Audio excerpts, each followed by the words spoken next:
ఇస్తుర్రు, థియేటర్కి వచ్చి సినిమా చూస్తుర్రు అనే ఒక గ్రేట్ కల్చర్ ఉంది మన దగ్గర.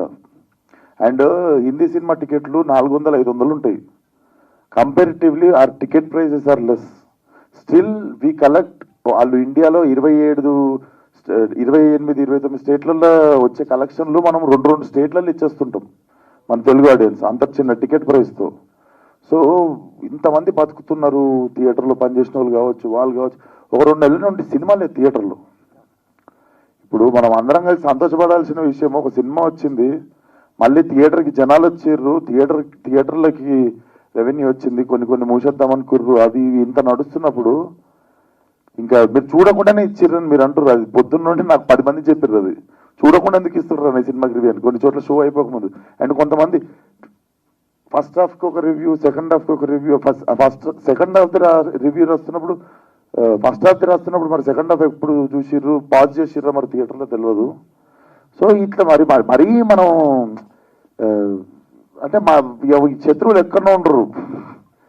సో మన ఇండస్ట్రీ ఎంత మంచిదని ఇక్కడ మనం ఆనందపడుతున్నాము, ఇంత మంచి ప్లేస్లు ఉన్నాము, ఆడియన్స్ ఇంకా థియేటర్ని ఎంకరేజ్ చేస్తున్నారని. అట్ ద సేమ్ ప్లేస్ ఇట్లాంటివి కూడా జరుగుతుంటాయి. అంటే నాకు తెలిసి మనం చేంజ్ చేయలేము అనుకుంటా. You should become bigger than a problem, like I said yesterday. ప్రతి మూవీకి మరి మీరు ఇలా ఫేస్ చేయడానికి రెడీగా ఉన్నారా? మరి ఫేస్ చేయడానికి రెడీ ఉన్నానా అంటే ఇప్పుడు నేను ఏం చేయగలుగుతా, ఒక ఐడియా చెప్తే నేను ఇంప్లిమెంట్ చేస్తా అది. ఎందుకంటే అంటే అలసిపోయినాం అనుకుంటా చెప్పి, దాని బదులు చెప్పకుండా మూడు ఖరాబ్ చేసుకోకుండా డిస్ట్రిబ్యూటర్కి ఫోన్ చేస్తే 3 సెట్ అయిపోతుంది. సో అది బెస్ట్ అనుకుంటా. మీ అందరికి తెలుసు సినిమా ఎట్లా ఆడుతుందో, మీ అందరికి తెలుసు ఇదేదో ఆడకుండా హౌస్ఫుల్ కాకుండా సినిమా కలెక్షన్లు రాకుండా నేను ఈయన కూర్చొని ఏదో మూమెంట్. యాక్చువల్గా అయితే మేము కేక్ పెట్టుకోవాలి, బయట క్రాకర్స్ కాల్చాలి. అది కూడా ఎందుకు చేయలేదు అంటే మేము మా ప్రొడ్యూసర్ గారి ఇంట్లో జరిగిన ఇన్సిడెంట్కి రెస్పెక్ట్ పే చేయాలని చెప్పి we kept it very simple and come.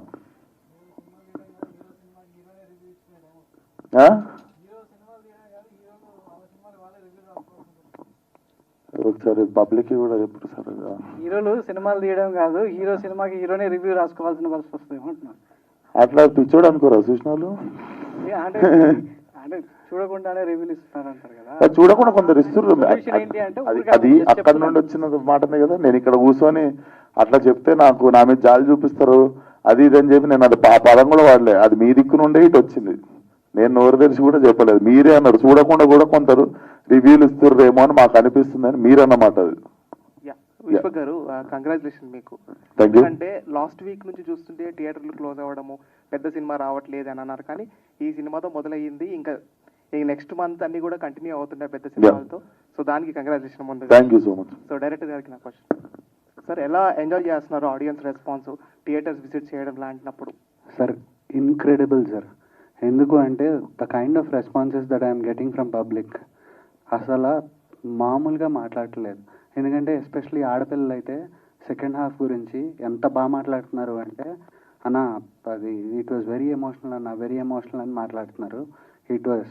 And అబ్బాయిలకు అందరికీ ఎందుకంటే యాక్షన్ సీక్వెన్సెస్ కానీ అదే అన్నట్టు పంట మీదది కానీ లారీ మీదది కానీ ఇంటర్వెల్ ఫైట్ కానీ మన విగ్రహం సీన్ కానీ ఇవి కానీ అంటే they were raving about each and everything what they loved so much. So I'm so happy and I'm so confident.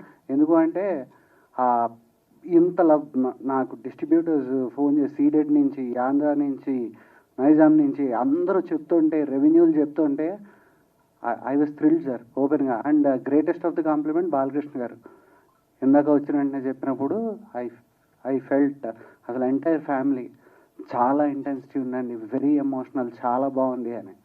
And ya it was a great moment. Show గారు అంటే ఇందాక రివ్యూస్ గురించి మాట్లాడుతున్నాం కదా, అంటే మరి ఏమన్నా అంటే గతంలో కూడా అన్నారు ఒక 1 వీక్ దాకా రివ్యూస్ ఇవ్వకుండా కొంత చూద్దాం అన్నట్టుగా గతంలో కొంతమంది ప్రొడ్యూసర్స్ అన్నారు. మరి దానిపైన ఏమన్నా మీరు మాట్లాడుకోవాలి? అట్లీస్ట్ వారం అన్నారు సార్. పొద్దున్న 6ంటికి రివ్యూలు రాసిర్రు, 5ంటికి రాసిర్రు. అది కూడా అసలు ఇప్పుడు సరే, ఇప్పుడు నిజంగా చూస్తే ఒక లెక్క రాయవచ్చు, ఏదైనా నిజంగా ఒక వీక్ ఏదైనా పట్టుకొని దాని గురించి రాయచ్చు. ఏదైతే ఎక్స్ ఫ్యాక్టర్ ఉందో, మ్యూజిక్ కిరక్కొట్టేసిన cinema, music was very bad. అది అంటే బేసిక్గా చూడలేదు, అర్థమైపోయింది. నైట్ నేను పొద్దున రాసేసుకొని పెట్టుకుర్రు, పొద్దున పోస్ట్ చేసిర్రు అది అంతే. సో ఏం చేస్తాం నాకు తెలియదు, ఆలోచిస్తున్నాయి చూద్దాం అంటే ఇప్పుడు బట్ వారం రోజులు అయితే అది మన అందరం కలిసి ఎందుకంటే ఇట్స్ నాట్ అబౌట్ రివ్యూ కదా, మనం సినిమా మీద చాలా రకాలుగా రెవెన్యూ ఉంది. అంటే దీనిపైన ఇప్పుడు ఇండస్ట్రీ ఏదో చాలా డిస్కషన్ కూడా జరుగుతుంది. అంటే ఏం లేదు సార్, ఎంత డబ్బు, ఎంతమంది ఎంప్లాయ్మెంట్, ఎంతమంది కష్టం కదా అది. అంటే రివ్యూలు కూడా ఎట్లున్నాయి అంటే చిన్న రివ్యూ రైటర్స్ ఉన్నారు కదా, వాళ్ళు ఏం చేసేస్తారు అంటే ఫస్ట్ వాళ్ళకంటే సీనియర్లు పెద్దోళ్ళు ఉన్నారు, దాన్ని చూసుకుంటూ కూడా దానికి దగ్గరలో వేసేస్తారు. మనం దానికంటే దగ్గర లేకపోతే మనది వాళ్ళంత పెద్ద కాదనుకోని అది ఏందో అది అర్థం కాని పంచాయతీ అది. కానీ బట్ దాని గురించి అసలు మాట్లాడాలనుకోలేదు సార్, నాకు కూర్చొని నా ఆడియన్స్కి థ్యాంక్ యూ చెప్పాలని ఉండే. అండ్ మా సినిమాకి థియేటర్లకి 2 నెలల తర్వాత జనాలు వచ్చినందుకు మీ అందరు కూడా అర్థం చేసుకొని పాజిటివ్గానే ఉండే వచ్చినందుకు. So I just wanted to keep it very simple and లౌడ్గా ఉండొద్దు అనుకున్నాం. మా ఏదైతే ఇప్పుడు ఓ 2-3 డేస్ అన్నా అట్లీస్ట్, ఎందుకంటే మార్నింగ్ కూడా వంశన్న అందరూ వాళ్ళ అంతర్క్రియల కార్యక్రమంలో ఉండే కాబట్టి. సో అసలు పెట్టొద్దు అనుకుని లాస్ట్ మినిట్లో ఇంకా లేదు పెడదాము, ఎందుకంటే we have to thank audience first. మనం ఎంత వద్దనుకున్నా మళ్ళా ప్రతిసారి మనం హోప్ చచ్చిపోయినప్పుడల్లా ఆడియన్స్ మనకి తిరిగి లేదు మేము వస్తాం, మంచి సినిమా అయ్యి మేము థియేటర్కి వచ్చి చూస్తాం, రివ్యూలు బాగాలేకపోయినా వచ్చి చూస్తాం అన్నంత చేసిన వాళ్ళకి మనం వచ్చి థ్యాంక్స్ అన్న చెప్పాలి. అంటే పొద్దున్న సినిమా చూసిన అంటే నేను పబ్లిక్ టాక్ తీసుకున్నా, వాళ్ళు ఏమన్నా చూసారా? చూసిన నేను క్వశ్చన్ అడుగుతా, నేను కాదు చూసిన వాళ్ళు అని చెప్తున్నాను. మీరు చూసారా? నేను చూడలేదు. మరి మీరు చూసినాక అదే టాక్ ఇది చెప్పేదేనండి. అంటే వాళ్ళు చెప్పింది ఏంటంటే గామి తర్వాత మళ్ళీ డిఫరెంట్గా చేశాడు, అంటే అదే డిఫరెంట్ అంటే దానికంటే డిఫరెంట్ అనేది వాళ్ళు చెప్పడం జరిగింది. అది సో ఇలాగే చేస్తుంటారా డిఫరెంట్గా వచ్చినప్పుడు స్టోరీస్? నాకే బోర్ కొడుతుంది సార్, నాకు ఏదైనా భయపెట్టకపోతే నేను చెయ్యాలి, నాకు భయపెట్టాలి, అప్పుడు దాన్ని ఛాలెంజ్ తీసుకుంటా.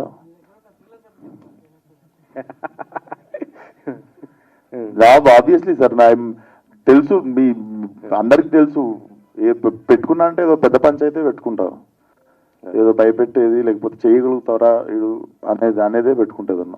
అంటే విశ్వక్ సినిమా వస్తుందంటే మాత్రం డిఫరెంట్ ఇండస్ట్రీ కాదు మొత్తం ఆడియన్స్ అందరు కూడా వెయిట్ చేస్తున్న పరిస్థితి ఉంది, అదైతే గ్యారంటీ. అది thank you so much sir. Vishwak Sen గారు, అంటే బుక్ మై షోలో అంతా నెగిటివ్ ఇస్తున్నారు, 1.1 అలా ఇస్తున్నారు, అంటే మీరు కొంచెం జెన్యున్గా ఉంటారు కాబట్టి మిమ్మల్ని ఎవరన్నా కార్నర్ చేసి టార్గెట్ చేస్తున్నారు అనుకుంటున్నారా ఏంటి? ఇది బుక్ మై షో పంచాయతీ అయితే వాళ్ళకి ముందు I think book my show also should consider this before they use to ticket కొన్నోళ్ళకే స్టార్ అంటే వాడు షో అయిపోయిన తర్వాత మనకు పంపిస్తుండే, నువ్వు ఎంత ఇస్తావు రేటింగ్ అని, 10కి ఉంటుంది వాడిది రేటింగ్. సడన్గా బాట్స్కి ఎట్లా యాక్సెప్ట్ చేస్తుంది బుక్ మై షో అనే అప్లికేషన్? ఎందుకంటే ముందు మనం ఓన్లీ టికెట్ కొని చూసినోడిది మాత్రమే అందరు యావరేజ్ చేసుకొని 9 అంటే హిట్ వరకు కూడా, నేను చేసిన హిట్ సినిమాకి కూడా ఇట్ వాస్ లైక్ 9.5 కాన్స్టెంట్గా ఉండే, దానికి టైం వరకు కూడా ఉంటే. మొన్న రీసెంట్గా why is this application is also accepting bots to constantly put 1000s of ones వస్తున్నాయి, చూసిన వాళ్ళు 9.8 9.5 ఇస్తారు కదా, అది యావరేజ్ టాలీ చేసుకొని తగ్గించేస్తుంది. సో ఇప్పుడు ఈవినింగ్ నుండి చూపించడం స్టార్ట్ చేస్తుంది. అది ఇప్పుడు ఆల్రెడీ ఇంకా స్టార్టే కాలేదు, మా పొద్దున నుండి ఆల్రెడీ మీరు if you just open your phone, open book my show, gangs of Godavari మీద కొట్టండి, కింద ఫస్ట్ ఒక 3 చూపిస్తుంది రేటింగ్, టచ్ చేస్తే మీకు అసలు పొద్దున నుండి ఎంతమంది 1లు ఇచ్చారో తెలిసిపోతుంది. ఇట్ లుక్స్ వెరీ ఫేక్, అంటే చిన్నపిల్లలు కూడా చెప్పేయచ్చు అది బాట్ అని. అంటే అదే టార్గెట్ ఏమన్నా ఉందనుకుంటారా మీరు? వాళ్ళు ఏమున్నా జనాలకి ఇది యూనివర్సల్గా ఇది బాట్స్ అని తెలిసిపోయింది అనుకో, దాని మీద నమ్మకం పోతుంది ఫస్ట్ ఆఫ్ ఆల్. అండ్ జనాలు నాకు తెలిసి ఇప్పుడు ఆల్రెడీ 2వ సినిమా కాబట్టి ఆల్రెడీ అందరికి అర్థమైపోయి ఉంటుంది. సో మనం దాని గురించి చేస్తున్న వాళ్ళు ఎవరో మనకు తెలియదు, కంపల్సరీ పని కట్టుకొని చేస్తున్నారు కదా, కానీ ఎవరో మనకు తెలియదు. కానీ అన్ని వనరులు ఉన్నాయి. అంటే ఒక హీరోని అలా టార్గెట్ చేస్తే ఆయనతో సినిమాలు చేస్తే ప్రొడ్యూసర్ కూడా నష్టం కదా, పోతలేరు కదా, అదే ప్రాబ్లం. వాళ్ళు ఫెయిల్ అవుతారు కదా. ఇప్పుడు ఏం చేసి మీరు తెలిసిన డిస్ట్రిబ్యూటర్లకి వాళ్ళకి అందరికి ఫోన్లు చేసుకోండి, maximum matinees, first shows, second shows అన్ని హౌస్ఫుల్ నడుస్తాయి ఈరోజు, రేపు నడుస్తాయి. సో అది ఎఫెక్ట్ చేయకుండా మనం పని చేయాలి అంతే. ఇప్పుడు ప్రొడ్యూసర్లు నష్టపోయేంత సీన్ అయితే నాతో ఏ ప్రొడ్యూసర్ నష్టపోలేకూడదు దాకా. అంటే కావాలని అలా టార్గెట్ చేసే వాళ్ళ వల్ల ఇదవుతుంది. అదే ఆ టాపిక్ ఎంతసేపు మాట్లాడినా మనకు తెలియదు ఆ లెవెల్. ఇంకోటి తెలిస్తే మాత్రం చెప్పండి నాకు. మీ సినిమాతో పాటు ఇంకో 2 సినిమాలు రిలీజ్ అయ్యాయి కదా, అంటే ఇలా కాంపిటీషన్ ఉండడం వల్ల కూడా కొంచెం కలెక్షన్స్ తగ్గేది ఉంటుంది. నాకు తెలియదు ఆ రెండింటి, నాకు పొద్దున నుండి నాదే సరిపోయింది యాక్చువల్లీ. ఇప్పుడు ఒకసారి కొంచెంసేపు అయితే అసలు మిగిలిన ప్రపంచంలో ఏం జరుగుతుంది, అసలు నా సినిమా నేను కాకుండా అసలు ప్రపంచంలో ఏం జరుగుతుంది నేను తెలుసుకునేకుంటుంది. మాకు పని వర్కే సరిపోయింది జస్ట్. ఇంకోటి ఏంటంటే మీ ప్రతి సినిమాలోనూ 2 హీరోయిన్స్ ఉంటారు, అదేనా సెంటిమెంటా ఏంటండి?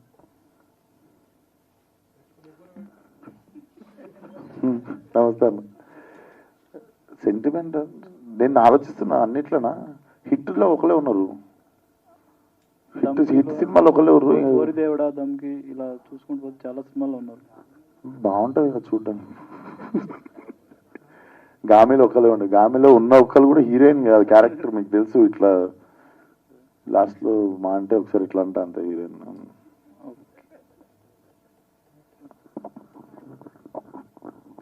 డైరెక్టర్ గారు, నాగవంశీ గారు ఇప్పటికే దీనికి సీక్వెల్ చేస్తామని అనౌన్స్ చేశారు గతంలోనే.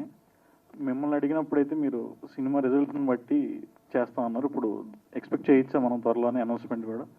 100% చేస్తామండి.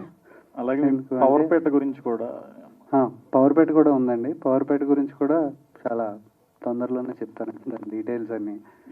యా అండ్ యా కథ అంతా రెడీ చేయాలి కదండి. కథ అంతా అయిపోయిన తర్వాత రెడీ చేసిన తర్వాత చాలా డీటెయిల్గా దాని గురించి చెప్తాను. Yeah, thank you. Cinema lead ఇవ్వలేదు మీరు పార్ట్ 2కి, అంటే ప్రీక్వెల్ వెళ్తారా? అది చూస్తారు కదండి, దానికి చాలా ఉంది, అదంతా చెప్తాను, వివరంగా చెప్తాను. దాంట్లో ఏం చేయబోతున్నావు, ఏం జరుగుతుంది, ఏంటి అనేది. హైలైట్ ఏంటంటే ఆ లీడ్ సీన్ నా ఫోన్లో ఉంది. మేము జస్ట్ లాస్ట్ మూమెంట్లో ఒక టైటిల్ రిజిస్ట్రేషన్కి అటు బేసిక్గా నేను చెప్పినట్టు దీనికి 1, 2, 3 అని ఉండదండి. సో గోదావరి ఉంది కదా, గ్యాంగ్స్ ఆఫ్ గోదావరి అనేది, story will be about same గా, but the place location will change. So అది మా దగ్గర టైటిల్ రైట్స్ లేవు, అది ఇది అని చెప్పి ఒక రీజన్ వల్ల మేము లాస్ట్లో సపరేట్గా మీకు ఇంకోసారి ఈవెంట్ పెట్టుకుని వేద్దామని చెప్పి ఆగినాం అంతే.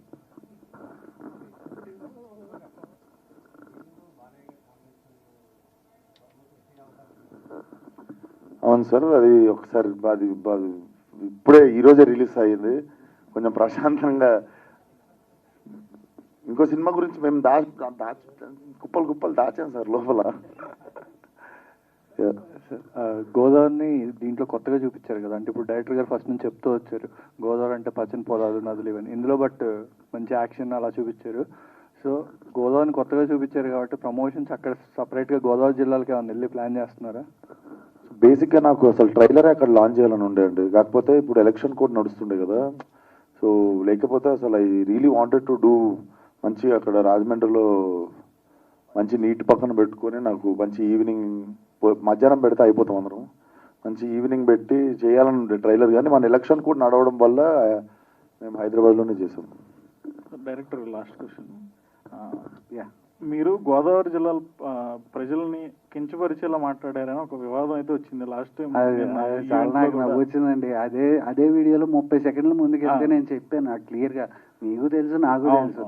ఏమన్నా నేను పుట్టి పెరిగి అందరూ మా వాళ్ళందరూ అక్కడ ఉండి నా ఫ్రెండ్స్ అక్కడ ఉండి నేను ఎందుకు చేస్తాను అంటే నన్ను కూడా వైరల్ చేయొచ్చు అనేది నాకు అప్పుడే అర్థమైంది. ఎందుకంటే అది జరిగిన 10 days నేను దుబాయ్లో ఉన్నానండి, రికార్డింగ్ జరుగుతుంది. ఆ తర్వాత చెన్నైలో ఉన్నా. వస్తే నువ్వు వైరల్ అయ్యి నేను కూడానా వావ్ అనుకున్నా అంతే. మీరు ఉభయ గోదావరి జిల్లాలని మెన్షన్ చేస్తే అది ఏకంగా ఆంధ్ర తెలంగాణ మధ్య ఆ లెవెల్కి వెళ్ళిపోయింది. అదేనండి, అంటే నన్ను కూడా వైరల్ చేయొచ్చు అనే విషయం నాకు అప్పుడే అర్థమైంది. Thank you. Thank you.